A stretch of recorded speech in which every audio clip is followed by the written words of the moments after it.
നമ്മൾ നേരെ ആറന്മുളയിലേക്ക് പോവുകയാണ്. അവിടെ ഭദ്രദീപ ഘോഷയാത്രയ്ക്കുള്ള ഒരുക്കങ്ങൾ പൂർത്തിയായിക്കൊണ്ടിരിക്കുന്നു. തത്സമയ ദൃശ്യങ്ങളിലേക്ക്.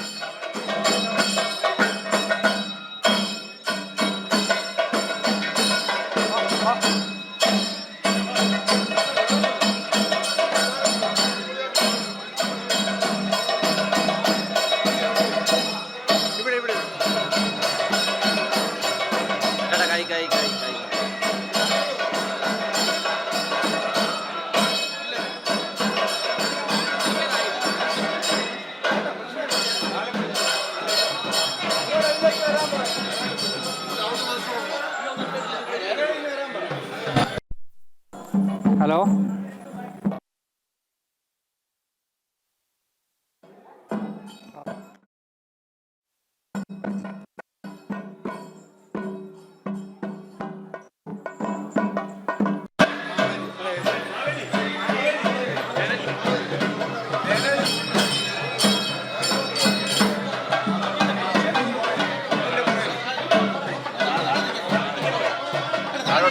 അരുൺ, കേൾക്കാൻ കഴിയുന്നുണ്ടോ? ഭദ്രദീപ ഘോഷയാത്രയ്ക്കുള്ള എല്ലാ തയ്യാറെടുപ്പുകളും പൂർത്തിയായി കഴിഞ്ഞു. ദീപം ക്ഷേത്രത്തിനുള്ളിൽ നിന്ന് പുറത്തേക്ക് കൊണ്ടുവരുന്ന ചടങ്ങാണോ നമ്മളിപ്പോൾ കാണുന്നത്?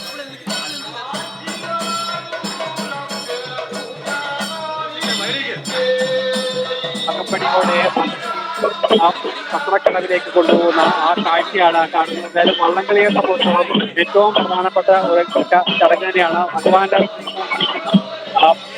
കൊണ്ടുപോകുന്ന ആ ചടങ്ങാണ്. വാദ്യമേളങ്ങളുടെ അകമ്പടിയോടെയാണ് ഈ ചടങ്ങുകൾ നടക്കുക. എന്തായാലും പോയി തന്നെ സത്രക്കടവിലേക്ക് ഈ ഘോഷയാത്രയെല്ലാം സത്രക്കടവിൽ ഗതാഗതമായിരിക്കും.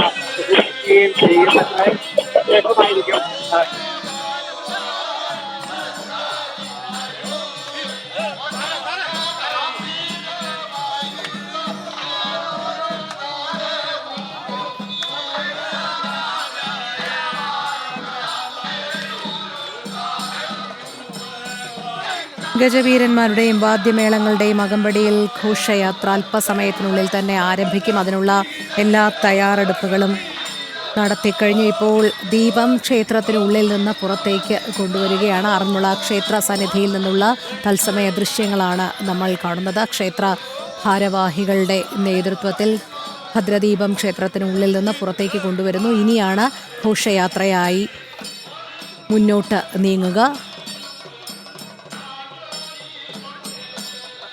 ചരിത്രപ്രസിദ്ധമായ ആറന്മുള ഉത്രട്ടാതി ജലമേളയ്ക്കുള്ള ഒരുക്കങ്ങളിൽ വിശേഷപ്പെട്ട ചടങ്ങാണ് ആറന്മുള ക്ഷേത്ര സന്നിധിയിൽ നിന്നുള്ള ഭദ്രദീപ ഘോഷയാത്ര. അതിനുള്ള ഒരുക്കങ്ങളിലേക്കാണ്. ഭദ്രദീപവുമായി ക്ഷേത്രത്തിനുള്ളിൽ നിന്നും പുറത്തേക്ക് വരുന്ന കാഴ്ചയാണ് ഇനി.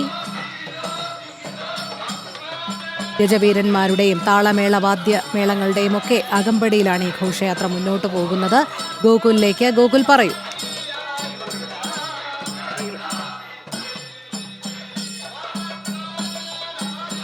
ഇറങ്ങിയിരിക്കുകയാണ്. ക്ഷേത്രക്കടവിലേക്കാണ് ഭദ്രദീപ ഘോഷയാത്ര പുറപ്പെട്ടിരിക്കുന്നത്. ക്ഷേത്രത്തിൽ നിന്നും ആചാരപരമായിട്ട് തന്നെയാണ് ഘോഷയാത്ര പുറപ്പെട്ടിരിക്കുന്നത്. ക്ഷേത്രത്തിനുള്ളിൽ നിന്നും, ശ്രീകോവിലിനുള്ളിൽ നിന്നും തെളിയിച്ച ദീപനാളം അത് ക്ഷേത്ര അധികൃതർ പുറത്തേക്ക് കൊണ്ടുവരികയും തുടർന്ന് ഗജവീരന്റെയും വേലകളിയുടെയും ഒക്കെ അകമ്പടിയിൽ അത് ഘോഷയാത്ര രൂപേണ പള്ളിയോട സേവാസംഘം അധികൃതരുടെ നേതൃത്വത്തിൽ ക്ഷേത്ര മത്സ്യത്തിൽ നിന്ന് പുറത്തിറങ്ങി ഇപ്പോൾ സത്രം കടവിലേക്ക് പോവുകയാണ്. അവിടെ സത്രം കടവിൽ അവിടെയുള്ള വിളക്ക് ഈ ദീപം തെളിയിക്കുന്നതോട് കൂടിയിട്ടാണ് ഉത്രട്ടാതി ജലമേളയ്ക്ക് ആചാരപരമായിട്ടുള്ള തുടക്കം പോവുക എന്നാണ് വിശ്വസിക്കപ്പെടുന്നത്. അതിനുശേഷം 10 മണിയോടുകൂടി കളക്ടർ, പത്തനംതിട്ട ജില്ലാ കളക്ടർ ഇവിടെ പതാക ഉയർത്തും. പതാക ഉയർത്തുന്നതോടുകൂടി ഔദ്യോഗികമായിട്ടുള്ള തുടക്കവും ജലമേളയ്ക്ക് ആവുന്നുണ്ടാവും. അതിനുശേഷം ഉച്ചയ്ക്ക് 1:15 സാംസ്കാരിക സമ്മേളനം ഉണ്ടാകുമെന്നാണ് അറിയിച്ചിരിക്കുന്നത്.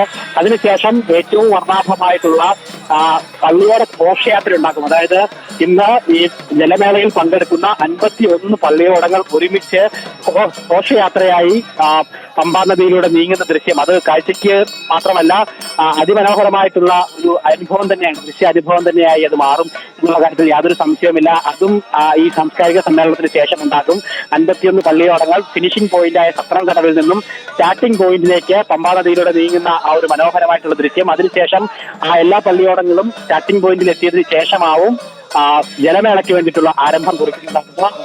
പള്ളിയോടങ്ങളെ 2 ബാച്ചുകളായി തിരിച്ചുകൊണ്ടാണ് ഈ ജലമേള നടക്കുന്നത്. എ ബാച്ച് പള്ളിയോടങ്ങളിൽ 35 പള്ളിയോടങ്ങളാണ് ഉൾപ്പെടുന്നത്. ബി ബാച്ചിൽ 16 പള്ളിയോടങ്ങളും ഉൾപ്പെടുന്നുണ്ട്. ഈ 2 ബാച്ചിൽ മത്സരങ്ങളിലുമായി ഏകദേശം 16 ഹീറ്റ് മത്സരങ്ങളാണ് നടക്കുന്നുണ്ടാവുക. ഈ 16 ഹീറ്റ് മത്സരങ്ങളിൽ 2 വിഭാഗങ്ങളിലും ഏറ്റവും കുറഞ്ഞ സമയത്ത് ഫിനിഷ് ചെയ്യുന്ന 4 പള്ളിയോടങ്ങൾ വീതം ഫൈനലിലേക്ക് പ്രവേശിക്കും. എ ബാച്ചിൽ അത്തരത്തിൽ 4 പള്ളിയോടങ്ങൾ ഫൈനൽ പ്രവേശിക്കും. ബി ബാച്ചിലും സമാനമായി തന്നെ. അതിനുശേഷം ഫൈനൽ മത്സരം ഈ 2 കാറ്റഗറിയിലും 4 പള്ളിയോടങ്ങളാണ് നടക്കുന്നുണ്ടാവുക. അതിൽ വിജയികളാവുന്നവർക്കായിരിക്കും മന്നം ട്രോഫി കരസ്ഥമാക്കാനായിട്ട് അർഹതയുണ്ടാവുക. 2 ബാച്ചുകളുമായിട്ട് 2 മന്നം ട്രോഫി കരസ്ഥമാക്കുന്ന ജേതാക്കളുണ്ടാകും. അതുകൂടാതെ മറ്റ് 23ഓളം ട്രോഫികൾ കൂടി ഈ ജലമേളയുമായി ബന്ധപ്പെട്ട് പല കാറ്റഗറികളിലായിട്ട് നൽകുന്നുണ്ട്. ഏറ്റവും നന്നായിട്ട് പാടി തുഴയുന്ന പള്ളിയോടത്തിന് ആർ ശങ്കർ മെമ്മോറിയൽ ട്രോഫി ഉണ്ടാകും.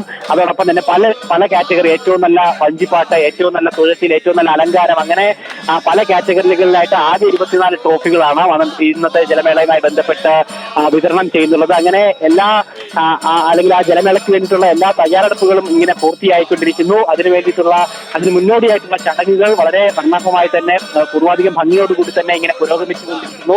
ക്ഷേത്രത്തിൽ നിന്നും എന്തായാലും ഭദ്രദീപ ഘോഷയാത്ര പുറപ്പെട്ട് കഴിഞ്ഞിരിക്കുകയാണ്. ആചാരപരമായിട്ടുള്ള തുടക്കം ജലമേളയ്ക്ക് ആരംഭമായി കഴിഞ്ഞു. ഇനി എല്ലാവരും ആ ഒരു ജലഘോഷയാത്രയ്ക്കും മേളയ്ക്കുമായി വേണ്ടിയിട്ടുള്ള കാത്തിരിപ്പ് തന്നെയാണ്. ഇപ്പോൾ തന്നെ ആറന്മുളയിലേക്ക് നിരവധിയായിട്ട് ആളുകൾ ഈ പത്തനംതിട്ട ജില്ലയിൽ അല്ലെങ്കിൽ ആറന്മുളയെന്നോ പത്തനംതിട്ട ജില്ലയെന്നോ ഇല്ലാതെ കേരളത്തിന്റെ പല ഭാഗങ്ങളിൽ നിന്നും ആളുകൾ, പ്രത്യേകിച്ച് സഞ്ചാരികൾ അടക്കമുള്ള ആളുകൾ ക്ഷേത്രത്തിലേക്കും ഈ ക്ഷേത്ര കടവിലേക്കും ഒക്കെ ഇതിനോടകം തന്നെ എത്തിച്ചേർന്നിട്ടുണ്ട്. പമ്പാ നദിയുടെ ഇരുകരകളിലും താമസിക്കുന്ന ആളുകൾ വളരെ ഭക്ത്യാദരപൂർവ്വം കൊണ്ട് ഈ ജലമേളയെ സ്വീകരിക്കുന്നതിന് വേണ്ടി ദീപങ്ങളൊക്കെ അണിയിച്ചൊരുക്കിക്കൊണ്ട്, ഭഗവാന് വേണ്ടിയിട്ടുള്ള ദീപങ്ങളൊക്കെ അണിയിച്ചുകൊണ്ടൊക്കെ അതിനെ വരവേറ്റുകൊണ്ടിരിക്കുന്നു. ഈ ഒരു ദിവസത്തെ വരവേറ്റുകൊണ്ട് അവർ ഇരിക്കുന്നു. അങ്ങനെ ആകെ ഭക്ത്യാദരപൂർവ്വം ആറന്മുള നിവാസികളും അതോടൊപ്പം തന്നെ ഈ ക്ഷേത്രത്തിൽ എത്തിച്ചേരുന്ന മുഴുവൻ വിശ്വാസികളും ഇന്നത്തെ ദിവസത്തെ കൊണ്ടാടുന്നതിന് വേണ്ടിയിട്ടുള്ള തയ്യാറെടുപ്പുകളിൽ തന്നെയാണ് ഇപ്പോൾ ഉള്ളത്. ഒപ്പം ജലമേളയ്ക്ക് വേണ്ടിയിട്ട് അക്ഷമരായിട്ട് ഇവരൊക്കെ തന്നെ കാത്തിരിക്കുകയുമാണ്. ഏകദേശം 1:30 മണിയോട് കൂടി ഈ ജലഘോഷയാത്ര പൂർത്തിയാക്കും. അതിനുശേഷം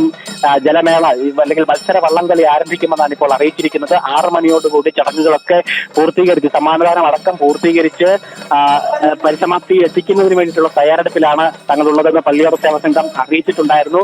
അത് മാത്രമല്ല, ഇന്നിപ്പോൾ ഇത്രയധികം ജനനിബിഡമായിട്ട് പമ്പാ നദിയുടെ ഇരുകരകളും ആറന്മുള ക്ഷേത്രവും ഒക്കെ മാറുന്ന ഒരു സാഹചര്യമുണ്ട്. അതുകൊണ്ട് തന്നെ സുരക്ഷാ ക്രമീകരണത്തിന് വിപുലമായിട്ടുള്ള സംവിധാനങ്ങൾ ഒരുക്കിയിട്ടുണ്ട്. പോലീസിന്റെയും അഗ്നിരക്ഷാ സേനയുടെയും അതോടൊപ്പം തന്നെ മറ്റ് ജലസുരക്ഷാ സേനകളുടെയൊക്കെ ഭാഗത്തു നിന്നും സുരക്ഷാ സൈനികരും സുരക്ഷാ ക്രമീകരണങ്ങളും ഒക്കെ പൂർണ്ണതോതിൽ സജ്ജമായി തന്നെ നിൽക്കുകയാണ്. മറ്റൊരു കാര്യം, മുമ്പ് പള്ളിയോട സേവാ സംഘം പ്രസിഡന്റ് സൂചിപ്പിച്ച കാര്യമാണ് പമ്പാ നദിയിലെ ജലനിരപ്പിന്റെ കാര്യമാണ്. അത് പള്ളിയോടങ്ങൾ നീങ്ങണമെങ്കിൽ 3 അടിയോളം ജലനിരപ്പ് ഉണ്ടാവണം പമ്പാ നദിയിൽ.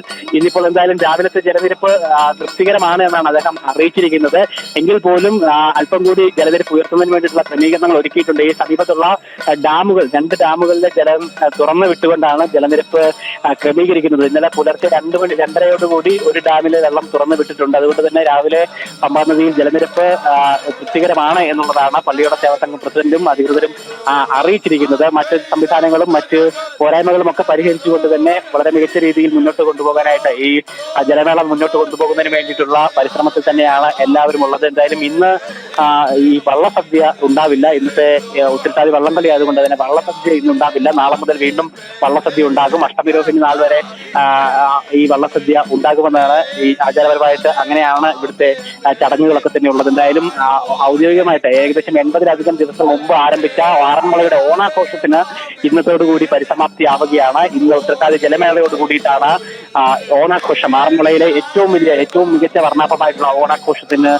പരിസമാപ്തി ആകുന്നുണ്ടാവുക. എന്തായാലും ആചാരപരമായിട്ടുള്ള ഐതിഹ്യപരമായിട്ടുള്ള ചടങ്ങുകളും കാര്യക്രമങ്ങളും ഒക്കെ തന്നെയാണ് ഇപ്പോൾ പുരോഗമിച്ചുകൊണ്ടിരിക്കുന്നത്. അന്തരീക്ഷം എങ്ങും ഒരു പറ്റി നിറഞ്ഞ ഒരു അന്തരീക്ഷം തന്നെയാണ് ഇവിടെ എങ്ങും ഉള്ളത്. എല്ലാവരുടെയും നാവുകളിൽ ഹരിനാമ കീർത്തനങ്ങളും അതോടൊപ്പം തന്നെ വഞ്ചിപ്പാട്ടിന്റെ ഈരടികളും ഒക്കെ ശരി ഗോകുൽ തുടരുക.